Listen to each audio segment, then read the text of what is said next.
Labą mano brangieji, sveiki įsijungę šitą video. Pirmiausiai noriu padėkoti savo klausytojams už tai, kad jūs esate su manimi čia ir dabar. Žinau, kad mano kanale yra klausytojai, kurie eina pažangos keliu, tobulėjimo keliu, kurie įsigilina į gyvenimą. Aš žinau, kad jūs nesate paviršutiniški žmonės, dėl to jūs ir domina tokie kaip šitie taro kortų skaitimai. Ir tikiuosi, kad sudomins ir tai, ką aš turiu pasakyti, savo pastebėjimus, savo išvadas, savo abejonės. Noriu pasidalinti tai su jumis, nes turbūt nebereikalo jūs prisirašėte prie mano kanalo, ar jūs klausotės mano video.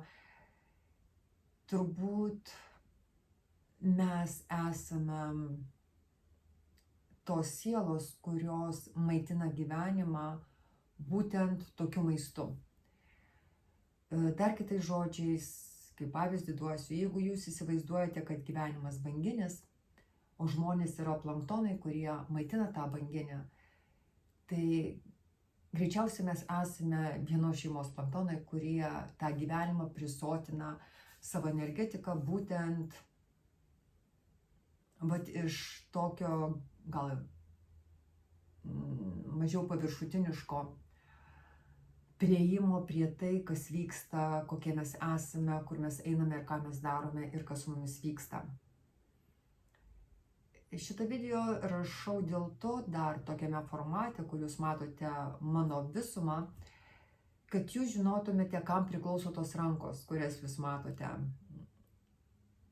Taip kaip, kad aš įsivaizduoju, kada klausotės žinių, jūs norite matyti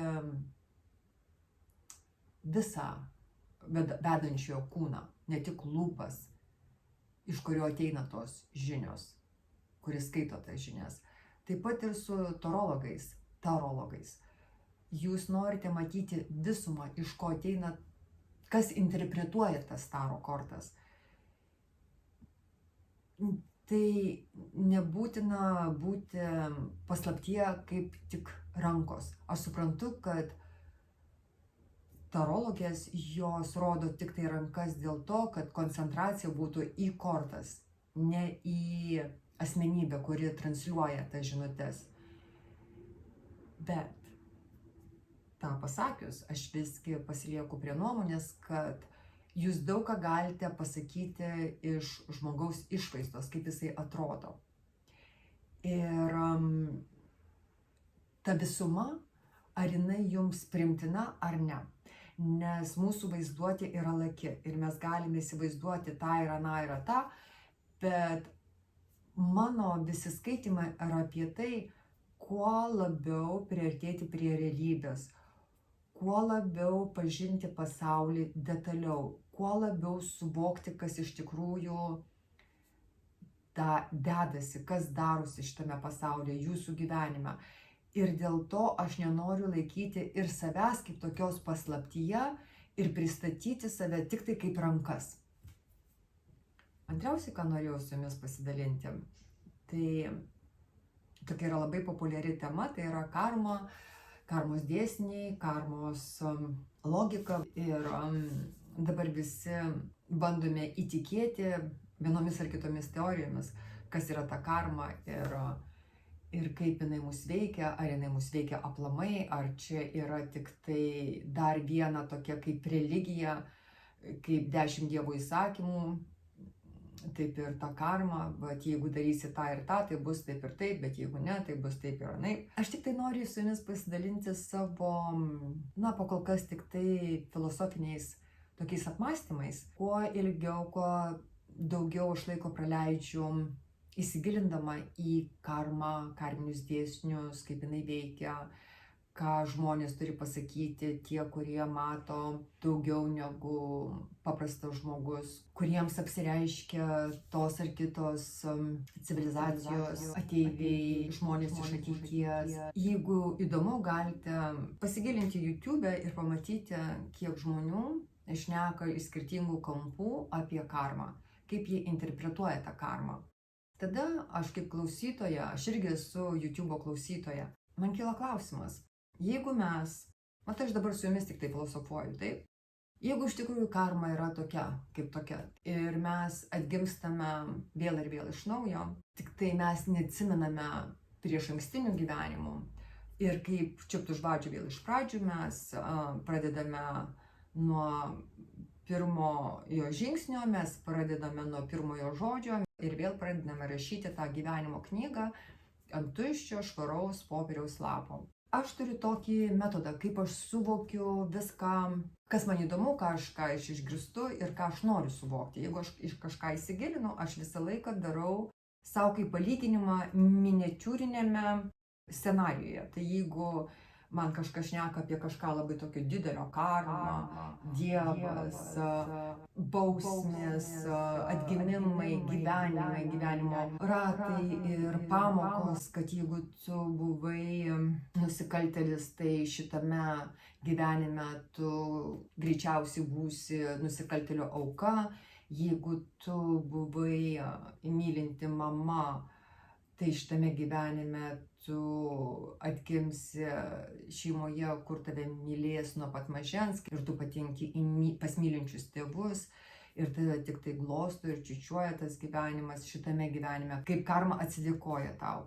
Arba kaip tu susirinkai tuos gerus kreditus ir dabar tau atsiperka, ką tu ankstesnėme gyvenime davėjai žmonėms ir kaip dėjai į savo tą indėlį į gerosios karmos. Tai tada man suvokti, ką aš darau. Gerai, skaitykim, mūsų gyvenimai yra klasės.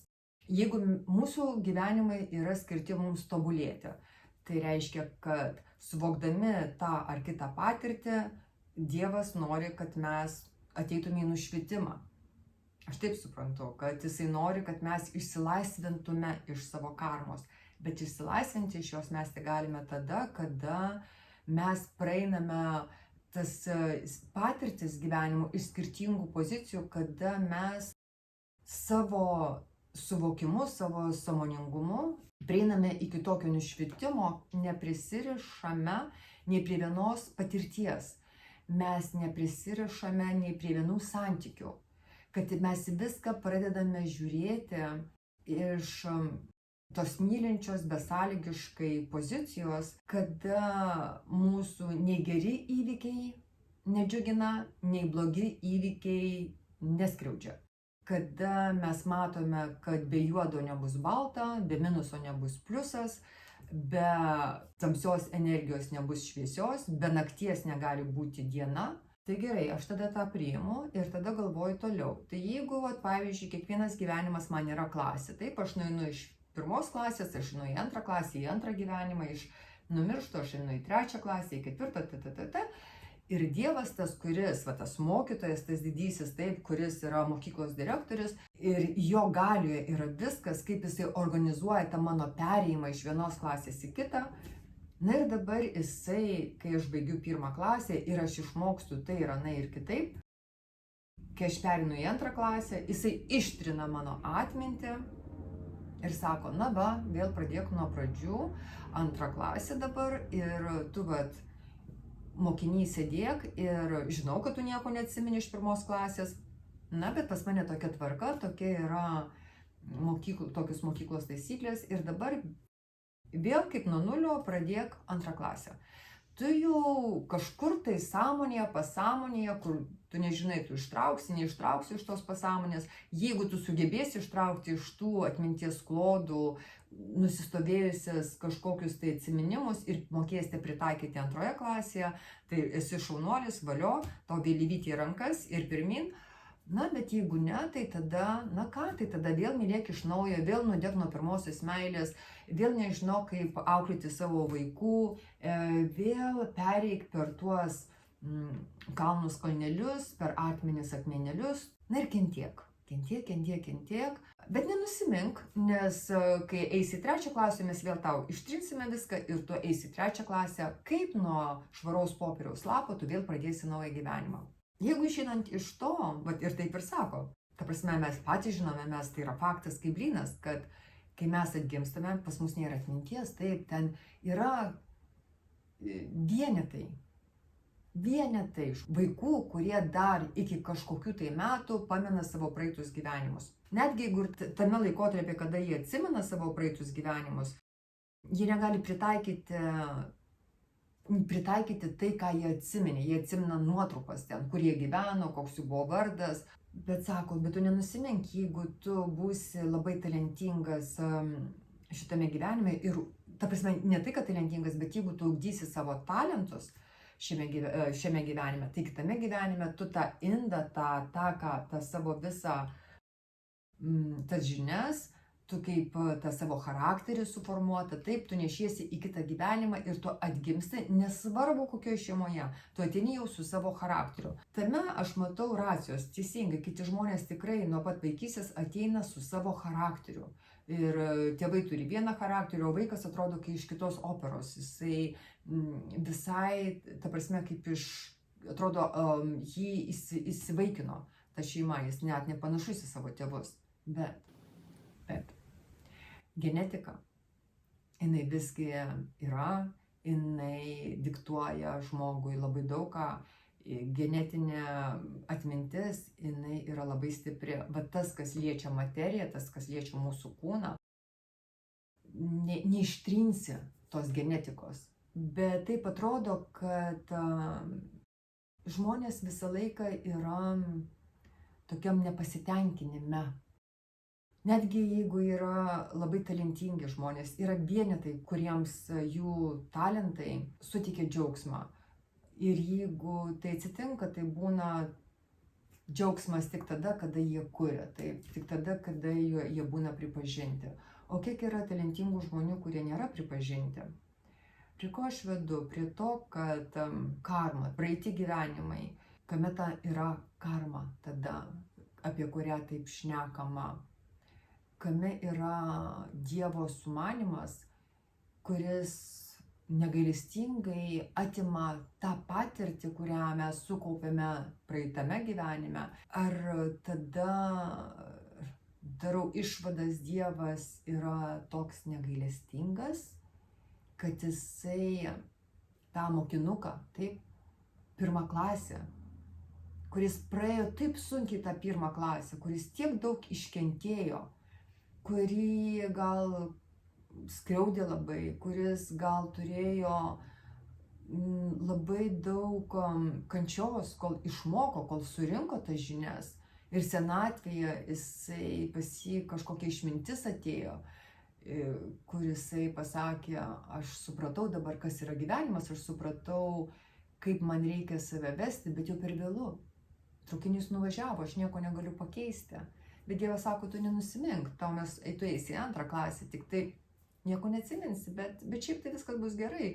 Tu toliau eisi, toliau klupsi, toliau mokinsies, mes tau duosime didesnės užduotis, nes tu jau turbūt kažką tai suvoki ir tavo pasąmonė greičiausiai, jeigu tu sugebėsi ištraukti iš savo pasąmonės ir iš savo sąmonės, jeigu būsi tu antiek sąmoningas, kad tu sugebėsi ištraukti tai tada tau padės šitame gyvenime, tau padės tą pereiti, tą antrąją klasę, lengviau negu pirmąją tu perėjai. Aš neturiu atsakymo. Aš tik tai duodu jums maisto, aš jums duodu maisto pafilosofuoti patiems. Parašykite komentaruose, gal jūs jau galvojate apie tai, gal jūs turite savo nuomonę. Pasidalinkite su mumis visais. Gal jūsų įžvalgos padės mums. Taip kad kviečiu tikrai jūs visus parašyti. Ir nebijokite būti kvailais ar nesuprastais. Niekas šiandien nieko neteisia. Tai ką aš noriu pasakyti, kad susimastome gal visi, ar mums taip reikia bijoti tos karmos, ar tai, ką mes girdime iš tikrųjų yra jau ta tiesa, ar tos sielos visos mes turime tą vieną kelią, kaip mes po mirties savo, kada mes paliekame iš to kūną, ar mes visos ateiname iš to pačio šaltinio. Gal vienos sielos ateina iš vienos planetos, kitos iš kitos planetos ir mums reikės ir mums mus veikia skirtingi įstatymai, gal ne visus veikia tie patys įstatymai, žemės įstatymai visus veikia tie patys, taip? Nes mūsų patirtis fizinėme kūne yra žemėje, tai reiškia, mes atėjome pasiimti tos patirties. Bet aš nenoriu atsisveikinti, bet jūs paliekant pakibusius ore. Dėl to aš noriu jums perduoti tokį pratimą. Norint įgauti daugiau sąmoningumo šitame gyvenime, norint tikrai suprasti, kas yra kas ir kaip yra kur ir kame ir kodėl jūsų gyvenime, taip, tik tai jūsų. Jūs paimkite ir pradėkite vesti kiekvieną dieną. Rašykite, prisimindami, su kuo jūs bendravote ir maždaug apie ką buvo bendravimas. Tai gali užtrukti kelis mėnesius, gali užtrukti vieniem 2 mėnesius, kitiem 3. Žiūrint, koks jūs esate atviras žmogus ir koks jūsų yra gyvenimo būdas.